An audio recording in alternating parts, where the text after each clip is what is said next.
శారీకి మ్యాచ్ అయ్యే విధంగా క్లాత్ని తీసుకొని లెంత్ వచ్చేసి 4.5 ఇంచ్ తీసుకున్నాను. విడ్త్ వచ్చేసి 2.5 ఇంచెస్కి ఈ విధంగా మార్కింగ్ చేసుకొని కట్ చేసుకుంటున్నాను.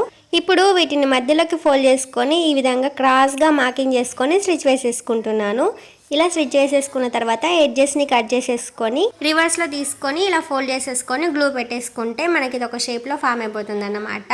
ఇప్పుడు నార్మల్ థ్రెడ్ని తీసుకొని ఈ విధంగా 50 రౌండ్స్ వరకు జుట్టేసుకున్న తర్వాత 3 ఇంచెస్కి మార్కింగ్ చేసుకొని ఇలా నాట్స్ అయితే వేసుకోవాలి.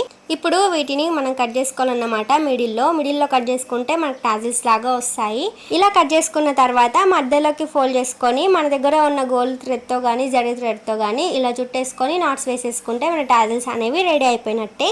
వీటిని శారీ పళ్ళు పాటుకైతే ఈ విధంగా అటాచ్ చేసుకుంటున్నాను. ఫస్ట్ వచ్చేసి మనం రెడీ చేసుకున్న టాజిల్ అండ్ నెక్స్ట్ వచ్చేసి క్లాత్ది పెట్టేసి ఈ విధంగా కొన్ని బీడ్స్ని యాడ్ చేసుకొని ఇలా అయితే సెట్ చేశాను. అండ్ మిడిల్లో కొన్ని బీడ్స్ని యాడ్ చేసేసుకొని థ్రెడ్ టాజిల్స్ని అయితే ఇలా స్టిచ్ చేసేసాను. అండ్ ఫైనల్ లుక్ వచ్చేసి ఇలా ఉంది. ఎలా అనిపించిందో తప్పకుండా కామెంట్ చేయండి. అండ్ ఇలా మన శారీకి తగ్గినట్టుగా కొన్ని టాజిల్స్ని అయితే రెడీ చేసుకోవచ్చు, అది కూడా ఇంట్లోనే. ఈ ఐడియా మీకు ఎలా అనిపించిందో తప్పకుండా కామెంట్ చేయండి. అండ్ ఇలాంటి మరిన్న వీడియోస్ కోసం మన ఛానల్ అయితే సబ్స్క్రైబ్ చేసుకోండి. Thanks for watching.